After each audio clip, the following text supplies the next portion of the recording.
2020. Ms. Talbot, roll call, please. Yes, Mr. Borwe, Present. Mr. Jinks, Here. Ms. Nichols, Here. Chairman Orris, Here. Ms. Pavano, Here. Mr. Slocum, Here. Mr. Talbot, Here. Mr. Veliver, Here. Mr. Walsh, Here. and you have a quorum, Mr. Chairman. Thank you, Ms. Talbot. Let's please rise for the Pledge of Allegiance.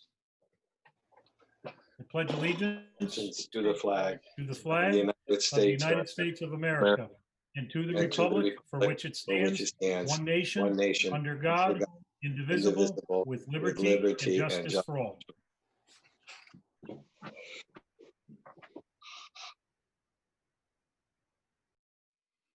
Okay, the first item on our agenda is the appointment of Cheshire Housing Authority Resident Commissioner, Mr. Walsh.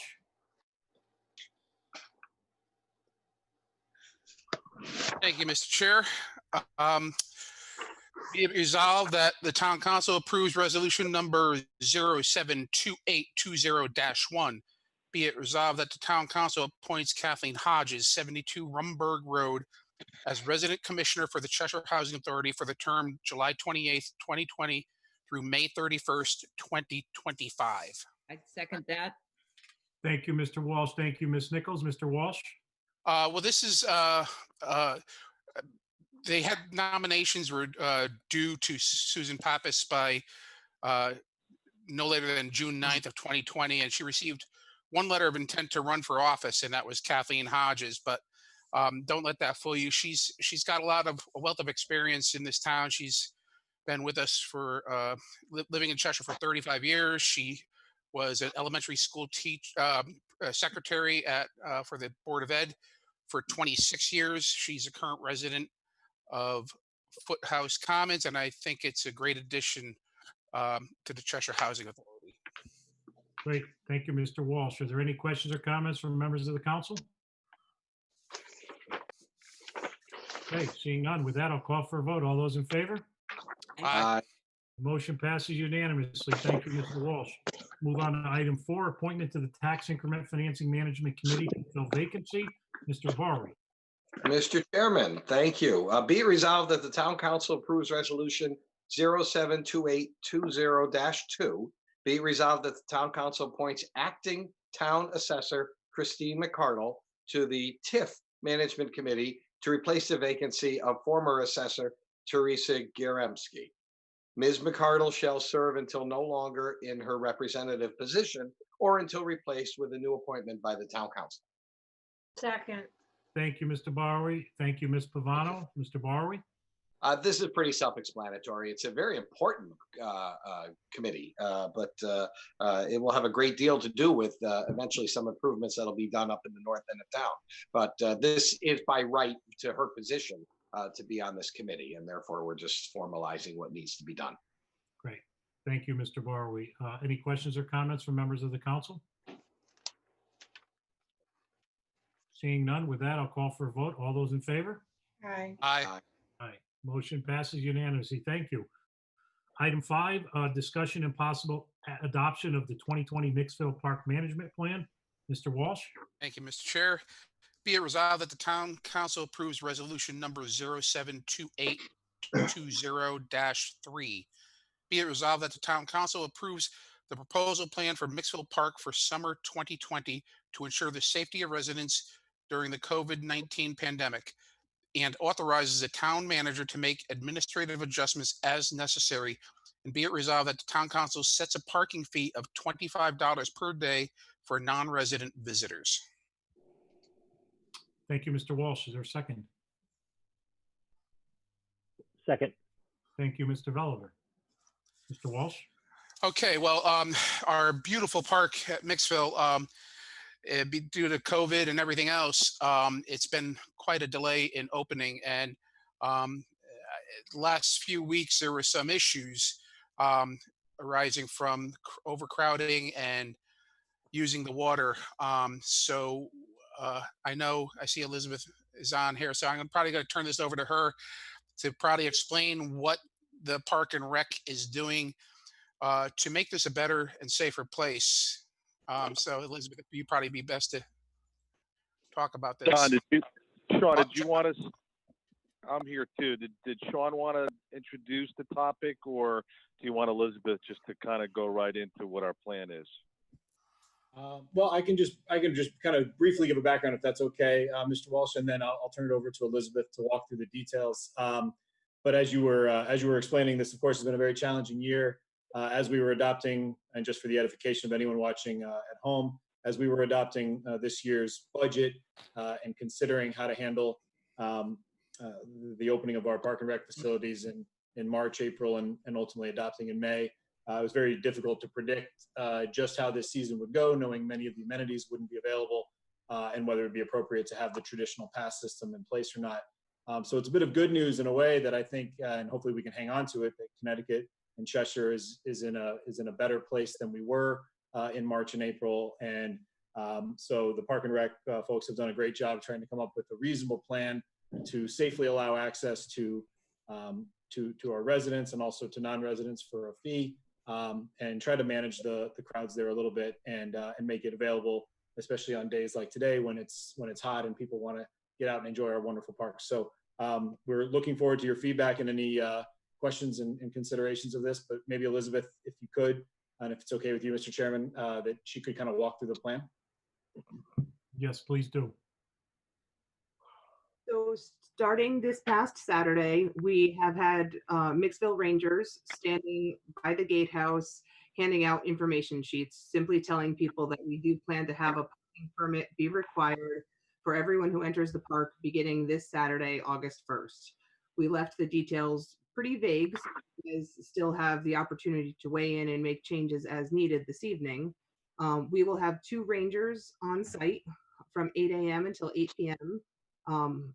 They are already there. They're handing out these sheets, but hopefully this Saturday, they will begin to be checking for actual permits. And we will be limiting the number of cars in the parking lot to 55. The number of passes or permits that would be available to residents and non-residents would sometimes be somewhat lower than that due to rentals that we had committed to back before COVID even happened, because we open our rental books on January 1 of every year. So there are some of those that have been in the work, and with the current guidelines, we are able to hold those gatherings of up to 100 people out there. The gate will be locked every evening at 8 o'clock and will not reopen until 8 o'clock when our Mixville Rangers arrive. The duties of the Rangers will be, 1, to be checking people's passes at the door or at the gate, and 2, to be wandering around the park trying to enforce some of the rules of the park. To get the swim area under control. With your permission, we do plan to also open swimming this Saturday. That will be weather dependent. We are at the mercy of the rain, so if we do get a high rain reading, we will need to close for a day or so per Chespercott. So we would allow swimming, but we would be enforcing some of the rules of swimming. So people would be in the swimming area. We'd be making sure there's no fishing off the beach. We'd be trying to restrict things on the beach so that there would be no grills on the beach, no glass on the beach, things like that, just for general safety of everyone. And these rangers will also be walking around the park, answering questions that people may have, and just trying to ensure that everybody's having a good time while they're there. The parking permit, the big question will be, how does one get a parking permit? So we are ready to go live with online sales. Probably by noon tomorrow. It does take a little bit of work to actually flip the switch so that people can purchase the permits. So once the plan is approved, they should be able to buy them online beginning at about noon tomorrow, or they can contact our office to make an appointment to come in and we're calling it purchase a pass.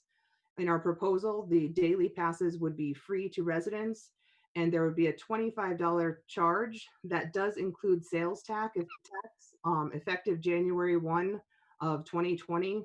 The Connecticut legislature requires that we charge sales tax, sales and use tax for parking. Municipalities are no longer exempt. So it's actually $23.51 that would be going to the town, and then the balance of the $25 goes to the state. And as soon as all parking permits for a given day are sold out, we would post it on our webpage and on social media. We will be limiting non-residents so that they can only purchase up to 4 days in advance. We currently do not have a plan to limit how far in advance a resident could purchase the pass. Another good reason for limiting non-residents to up to 4 days in advance is since there is a charge, if something goes south with the whole pandemic, then we wouldn't be worried about refunding non-residents if they had pre-purchased the passes too. So that's another consideration with the limitation. Hopefully we would know about 4 days in advance, and we would have less passes that we would have to refund if we had to close the park. The only reason that we would consider refunds is if the park did close again. We would not be refunding or rescheduling passes for rain. It's an outside park, so you're taking your chances. As I mentioned, we would be enforcing rules at swimming, but there will not be any lifeguards. That's kind of a brief walkthrough. I believe you all received the proposal as well. I did go a little bit out of order because I went kind of by the steps that we're looking to put into place. Any questions or things that I may have glossed over too quickly? Thank you, Ms. Green. I'll open it up to questions or comments from members of the council. I have a question. Mr. Walsh? Couple things. Just for clarification, town residents, if once they register with the Park and Rec, then they can request a parking permit pass anytime. It doesn't have to be between the hours that the Park and Rec are open, correct? Online sales or reservations are available 24/7. Our online registration system never closes. The only reason that it's important to keep in mind our office hours are if they have trouble logging in, they may need to call us. I don't anticipate people having trouble. Anybody who's ever used Arts Place or the community pool or Parks and Recreation or rented a pavilion, they already have accounts.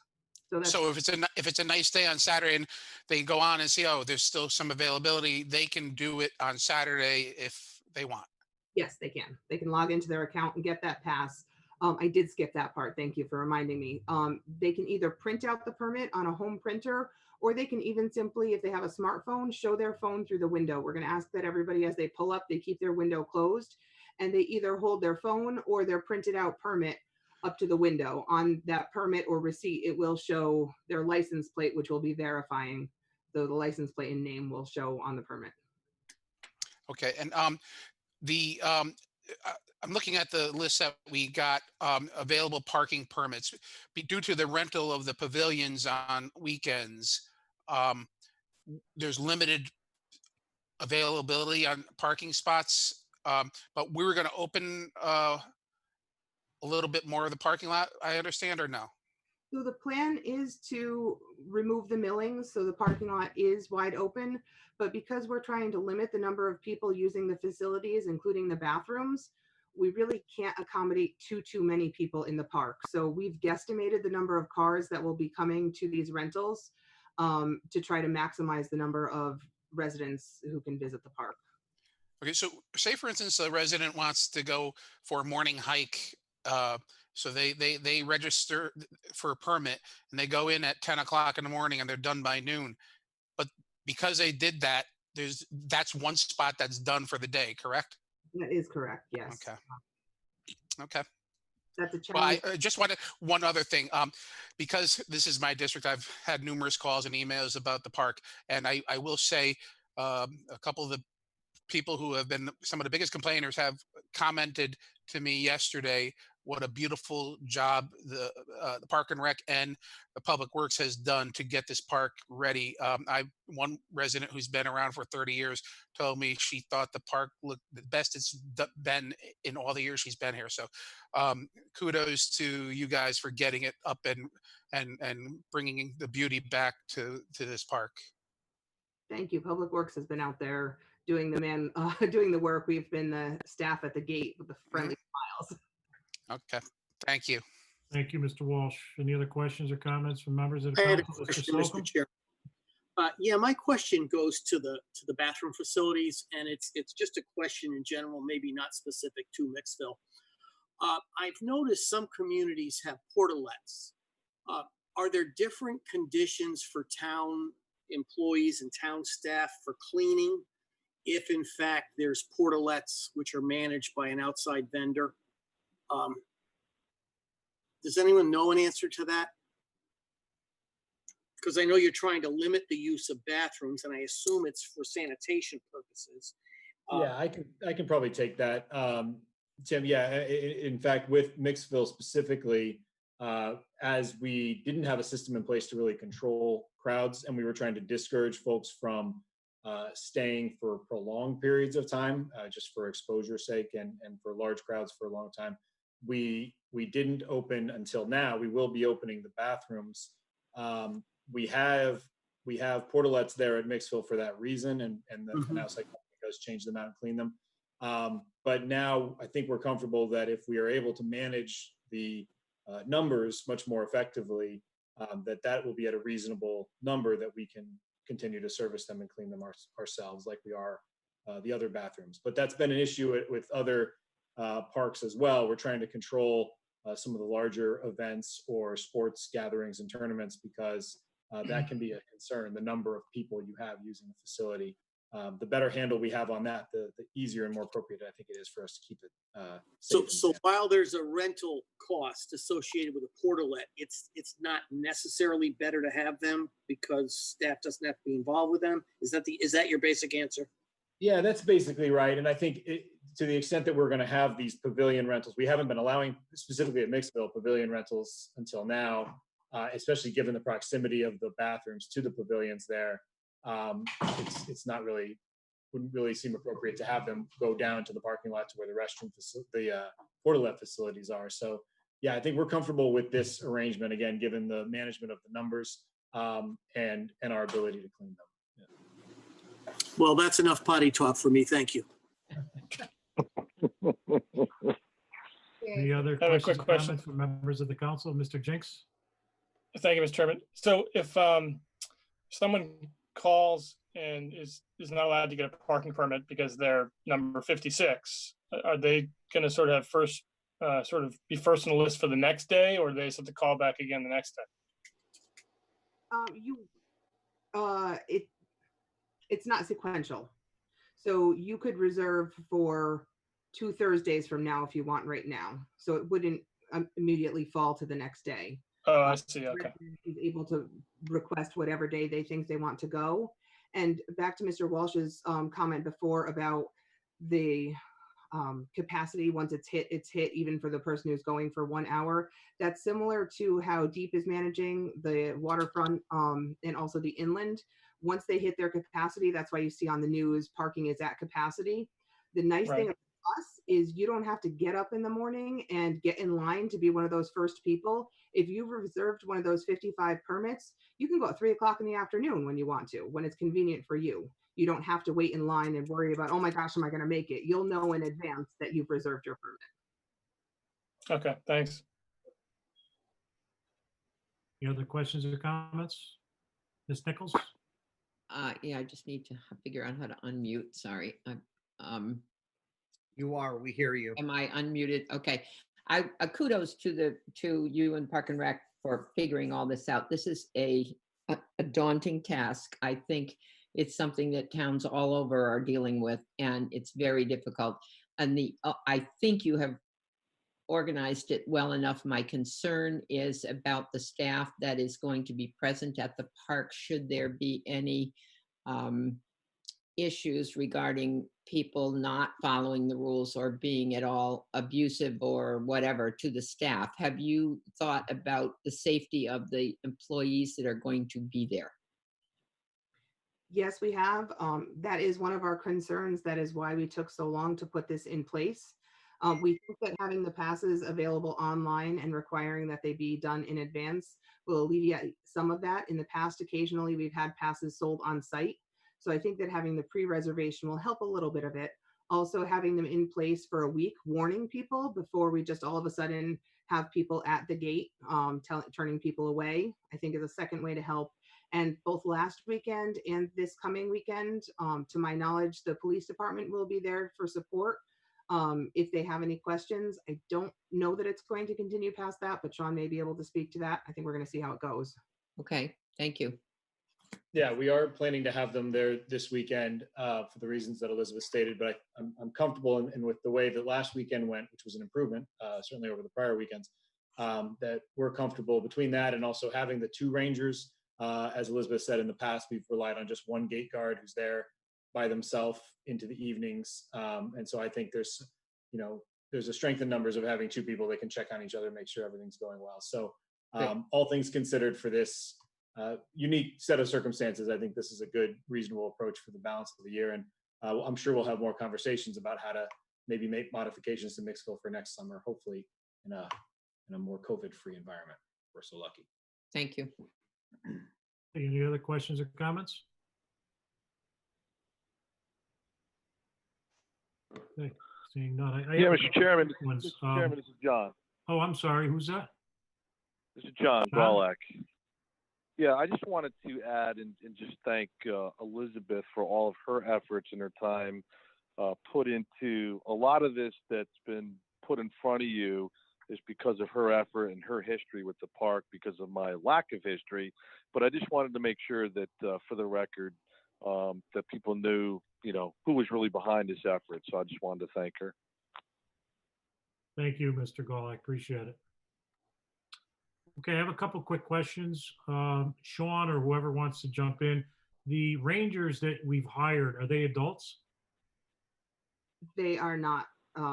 They are high school students and recent graduates. Those were the interested parties that we could get on very short notice. Okay.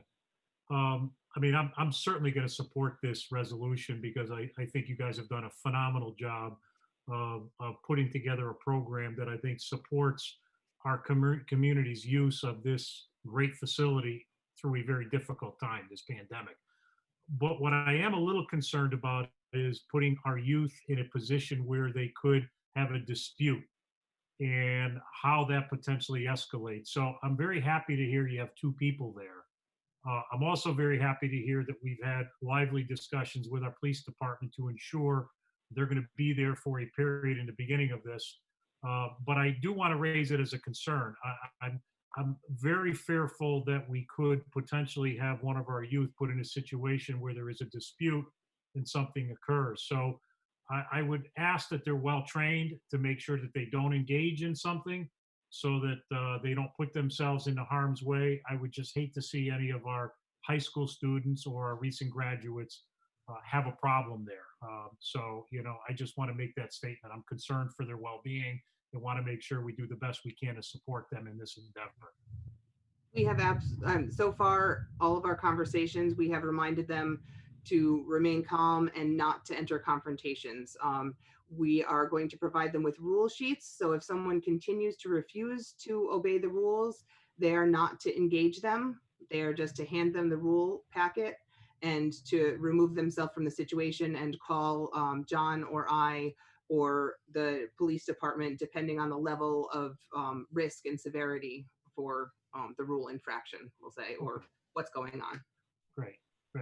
I think with staying with the limited capacity and the reservations for only so many cars for at least half the parking lot is going to greatly reduce that. And I think that making the non-residents go through the permit process with a daily charge, I think is going to probably reduce the visits that have been experienced earlier or throughout the summer up until the last 2 weekends. So I think that with Cheshire Police being on site last week, being on site this week with the appropriate signage, hopefully people will get the message. Right. Yeah. I'm not worried about our youth engaging. I'm worried about the opposite, that somebody escalates something and they're put in a difficult position. That's what I'm worried about. So no, we told them, let them go the through. Other question I have is, what is the maximum occupancy that we're requiring? Because I know it said in here that you're not limiting any walk-in visitors, but I'm assuming there is a maximum that you're going to allow per day, correct? The state has only restricted their parking lots. They've restricted it to 25%. We're going as high as 50 based on the volume of people we've seen in the parking lot and in the park. We think that the park can probably handle that volume of people. Okay, so you don't envision you're going to get, you get people parking down the street, let's say, and just walking up the road, and they say they're walk-ins. I just want to make sure that we're not getting into a scenario where we have way more people in the complex than we really thought we would have. And that we're going to be counting people. So we know if it's 100 people max, that we're limiting to 100. I don't care if you're a walk-in or not. I think we should be having some kind of a maximum occupancy. A challenge that I would see with that is there are so many different ways to enter the park. I don't know how we would be able to check that. We have people walk down the big hill. We have people enter on the back side of the pond and walk right through the gate. We have sometimes had no parking signs in the neighborhood where people like to park. I don't remember. I was just there yesterday and I don't remember if those are still in place or if that's something that we can do. They are. I think it's posted no parking along Mixville Road for sure. I'm not sure on the other. Well, I guess we'll have to watch it and see. I mean, my only concern is that you end up with a lot more people in a large gathering than we ever had hoped. And I think if we start seeing that happening because we can't control these other points of entry, we're going to have another conversation, because I think, at least from my perspective, we don't want massive gatherings. Even if they comply with these rules, all of a sudden we have way more people in that complex than we would want. I think that's something at least I would be concerned about. I'm not sure the rest of you, but certainly I would be concerned about that. Sure. And I think I would just add, if I could, we are going to be monitoring it very closely. We have been, as you know, but I think as we implement this, we'll be monitoring closely. And that's kind of the background with the resolution referencing authorization to make some administrative adjustments as needed. Again, nothing significant, and certainly we keep the council abreast, but if we need to slightly modify, the parking restriction number or something to that effect, that way we can take that action without having to, call a meeting and make another formal amendment to it. But we'll all, I think, stay in close contact, and I'll keep you guys very updated as to how it's progressing, so that we're all comfortable. I think you've done a great job with this proposal, and I think you've reacted to a lot of the needs that we've heard from the community. This facility is a jewel of our community, and it's a shame not to be able to allow our community to use it, particularly now during this pandemic. It's a great time to get outside, and I think you've done a great plan here. So Elizabeth, thank you so much for your hard work. John, I know you're not taking any credit for it, but I assume you had some influence here, and I know Sean, you and your staff in Public Works have as well, so thank you.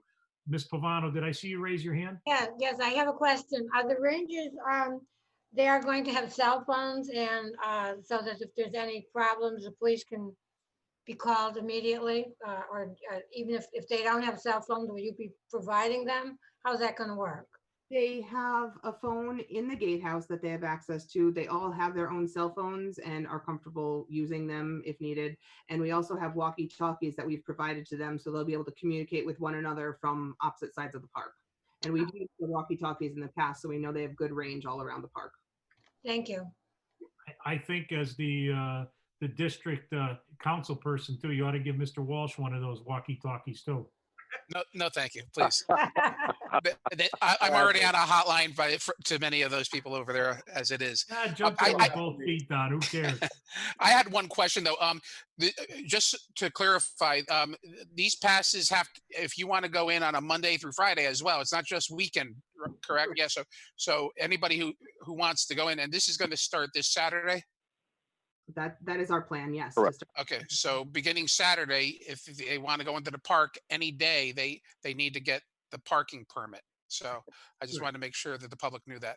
And Elizabeth, if you could just clarify too, I think because Don was asking this earlier, but I wanted to be precise, that if somebody doesn't already have a Rec Track account, they need to set one up now, right? Before the weekend? Set one up now before the weekend. If they do not have a Rec Track account and go to sign up on Saturday, they will hit a roadblock because we verify residency as part of our approval process. So that happens Monday through Friday. So if someone requests a new account on a Saturday or Sunday, that does not get approved until Monday. We will be checking multiple times throughout the day while our office is open. So potentially even a Friday evening, a new customer would have to wait until we can verify their address and that they are in fact a resident. So we'll be getting the word out for that for the balance of the week and continuing as we want to make sure that information's out there if somebody has just never used any of our facilities before and wants to come on the weekend. So that'd be good. Can I mention one other way that we're going to try and get the word out? I'm sorry, Mr. Bari. We're going to use our constant contact to try and reach everybody. And we also have compiled an email list of everyone who has had a Mixville pass in a full season's Mixville pass in the past. So that will encompass both residents and non-residents. So we're going to reach people those two ways in addition to our social media and this meeting and your kind word of mouth. Mr. Barwi. Just a quick question occurred to me. If residents were to drive up there on a weekday and there's capacity and they didn't know, they piled the kids in the car and went to go, they didn't realize that they needed that, they would be able to just go on their phone and Correct. register for the permit right then and there. That's correct. Pull off to the side, do that, and then be able to get in because of capacity. So they could do it right away if they happen to make an unplanned trip because they didn't know about all of this. Yes. Good, thank you. Yeah. But Dave, that's providing they've pre-registered properly, correct? Otherwise, they'd have to wait to get their residency verified. Right, or run down to Park and Rec and get it all done in person if it's during regular hours and then go back. So that's not that bad a burden to have the safety of what we've got. And there is an out for people that don't know about it. That's realistic and good. So I'm glad of that. Thank you for your hard work. Any other questions or comments? Seeing none, I guess we're going to call for a vote. Just one Oh, quick Mr. thing. Oliver, go ahead.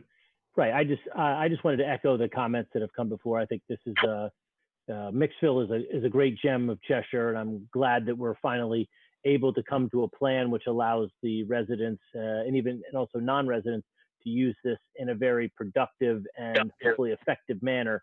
And John and Elizabeth, thank you very much for putting this together because this is a great resource in Cheshire, and so hopefully now we'll be able to utilize it in a more efficient manner. So thank you all very much.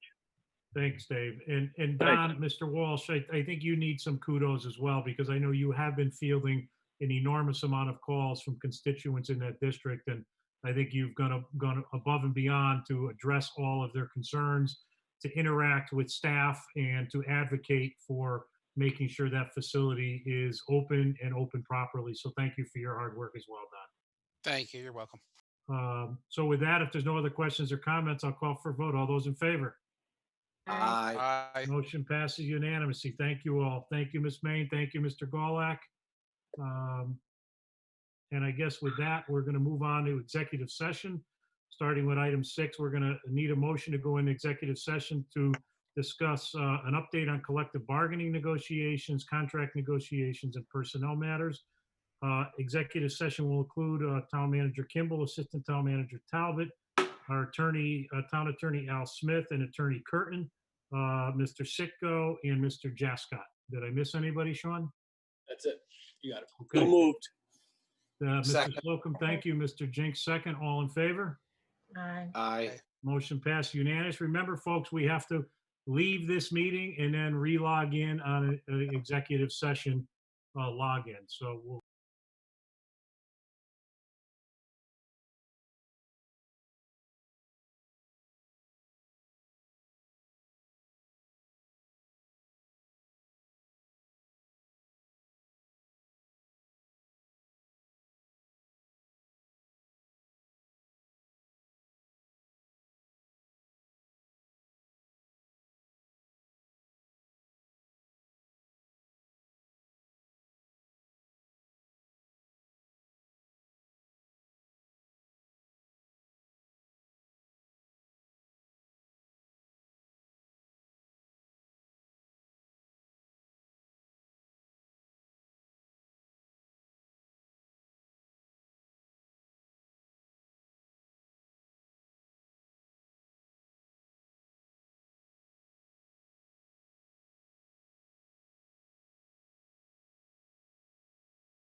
And we're going to go back to item 9 on the original agenda, which is possible action regarding items discussed in executive session. And with that, I guess I'll turn it to Mr. Slocum. Thank you, Mr. Chairman. There's a motion to be put on the table. I will make that motion. Be it resolved that the town council approves resolution 072820-4. Be it resolved that the town council condemns the remarks by Matthew Bowman following the adjournment of the School Modernization Committee meeting of June 1, 2020. Be it further resolved that the town council recommends that the School Modernization Committee convene a meeting as soon as possible in their capacity as a town council appointed committee to address concerns some members of this committee have regarding comments made by one of its appointed members, Matthew Bowman, after an adjourned meeting of that body. Be it further resolved, the town council recognizes the importance of the work completed by the committee and the milestones this committee must continue to meet to complete its obligations to the town council, the Board of Education, the students, and all of the residents of the town of Cheshire. I'll second that. Thank you, Mr. Slocum. Thank you, Ms. Nichols. Mr. Slocum, just to let you know, I will be abstaining from this vote, so just make that known to everybody. Thank you, Mr. Orris. I know it's customary when a motion is entered that the maker may have some comments or that certainly others would have some comments. I have no comments as such. Does the seconder have any? And then followed by anyone else who might want to speak to this before we call for a vote? No, I just, a couple of things crossed my mind. I'd like to speak to the School Modernization Committee and suggest that they not be diverted from the positive work that they've done because of this situation. I think it's important for you to look at carefully. We're all selected for the skills that you bring to this committee. And if you feel as an individual that you are unable to serve on that committee with and be positive and productive work, then it's up to you to be responsible to resign. I think that as a committee, you're all smart people. You can work this out, and I'm hoping to see some hard work by the committee to get back on track, because this cannot derail the committee. I condemn the words of Mr. Bowman. I continue to condemn those words, and I hope that common sense will prevail. So that's it. Any other members of the council like to make a comment on this? Mr. Talbot. Thank you, Mr. Vice Chair. First, let me state unequivocally that I am not, repeat, not equating the level of what happened here to what happened to the Orris family. However, there are similarities, because both were unprovoked attacks on public officials that were without basis. The problem I have with not bringing this issue to a conclusion and by punting it back to the School Modernization Committee is that this issue will be allowed to continue to fester. For 3 weeks, the Herald has contained letters rightfully supporting Mr. Orris and his family. Mr. Walsh was quoted in an article as saying, "Rob and his family give back so much to the community. Paul did too. Who is going to be next? I hope that we can crack down on this before someone else becomes a target." Mr. Walsh, I'll answer your rhetorical question. Who's next? Sylvia Nichols, Jen Bates, Ann Harrigan, and Anne Marie Kemp. That's who is next. Thank you, Mr. Vice Chair. Thank you, Mr. Talbot. Anyone else? Seeing no comments or hearing none, I should say, I'm going to ask that we have a roll call vote. Mr. Talbot, Abstain. Ms. Pavano, I vote in favor. Mr. Veliber, In favor.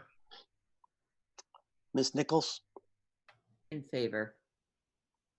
Mr. Jinks, I'm abstaining from the standpoint of, I feel like I said earlier, that we have enough information to conclude this situation as it stands. So, and we should allow the school modernization committee to just go ahead and move forward with their good work. So I'm abstaining.